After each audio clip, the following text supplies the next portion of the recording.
The exam वार में आपका स्वागत है। आज की इस वीडियो में हम बात करेंगे यूपीएससी सिविल सेवा मुख्य परीक्षा 2022 भूगोल द्वितीय प्रश्न पत्र ज्योग्राफी सेकंड पेपर। ठीक है, क्वेश्चन नंबर 1 देखते हैं। आपको दिए गए भारत के रेखा मानचित्र पर निम्नलिखित सभी को स्थिति को अंकित करना है और अपनी क्यूसीए पुस्तक में इन स्थानों में से प्रत्येक का भौतिक, वाणिज्यिक, आर्थिक, पारिस्थितिक, पर्यावरणिक, सांस्कृतिक महत्व अधिकतम 30 शब्दों में लिखना भी है। ठीक है, तो नीचे हम देखते हैं। पहला है तरंगमवाड़ी, दूसरा है माहें। ठीक है, माहें आप जानते ही हैं कहाँ है।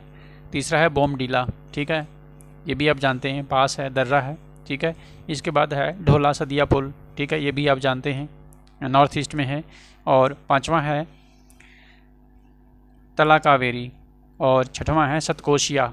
सतकोशिया भी आप जानते ही हैं। ढोलावीरा, ठीक है, धौलावीरा। ठीक है, सोनमर्ग, ठीक है, J&K में। और मलिक एटॉल, फिर उसके बाद है गंगा सागर।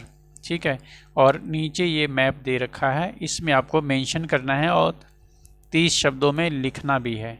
ठीक है, इसके बाद फर्स्ट का ही बी है, दिल्ली NCR क्षेत्र में चरम कणकीय प्रदूषण एक लाइलाज विषय क्यों बना हुआ है। ठीक है, why has extreme particulate pollutant remained a festering issue in Delhi NCR reason.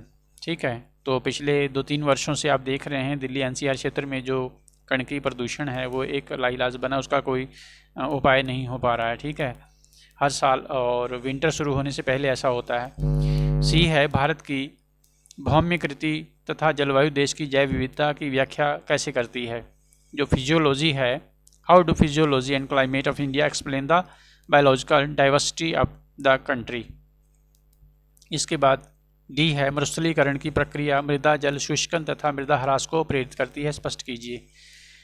The process of desertification leads to soil desiccation and soil loss, explain करना है। क्वेश्चन नंबर 2 है, भारत में दक्षिणी पश्चिमी मानसून प्रणाली की अनिश्चितता को प्रभावित करने वाले कारकों का समालोचनात्मक परीक्षण करना है। ठीक है, और बी है, इसी का भारत की प्रायद्वीपीय स्थिति गैर पारंपरिक ऊर्जा संसाधनों के दोहन के लिए अवसर प्रदान करती है, उदाहरण सहित विवेचना करनी है। ठीक है, सी है, भारत के तीव्र विस्तारित नगरीय परिदृश्य में भूजल संदूषण एक प्रमुख जन स्वास्थ्य समस्या बनता प्रतीत होता है, विवेचना करनी है। ठीक है, जो ग्राउंड वाटर कंटेमिनेशन है उस पर ये क्वेश्चन है। इसके बाद क्वेश्चन नंबर 3 है, भारत में कृषि क्षेत्र में संस्थागत तंत्रों में लाए गए अभिनव परिवर्तनों की विवेचना करनी है, देश की कृषि अर्थव्यवस्था पर इसके प्रभाव का मूल्यांकन करना है।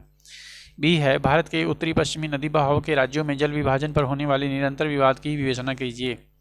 सी है, भारत की मृदा संरचना तथा प्रक्रमों का स्पष्ट प्रतिबिंब है, टिप्पणी कीजिए। Soils of India are clear reflections of the structure and process, comment. इसके बाद अगला क्वेश्चन है, भारत की भूगर्भिक संरचना समृद्ध खनिज संसाधन प्रदान करती है, उपयुक्त कथन को भारत के वृहद खनिज क्षेत्रों से सह संबंधित कीजिए। बी है, भारत के सूखा प्रवण क्षेत्रों में शुष्क भूमि कृषि के महत्व की विवेचना करनी है।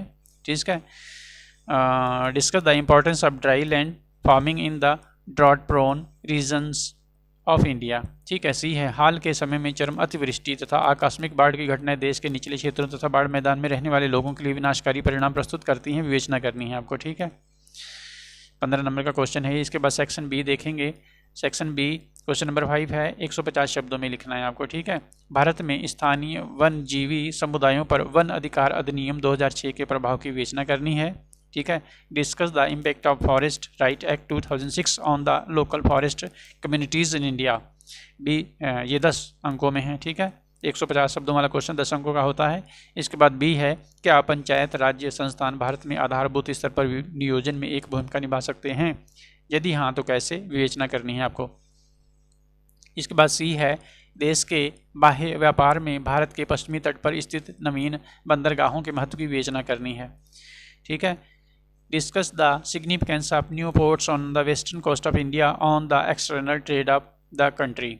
ठीक है, इसके बाद डी है, भारत के अनेक राज्यों में प्रतिस्थापन स्तर के नीचे के कुल प्रजनन दर, ठीक है, TFR में पतन भविष्य में कैसे देश की जनसंख्या संरचना को प्रभावित कर सकता है।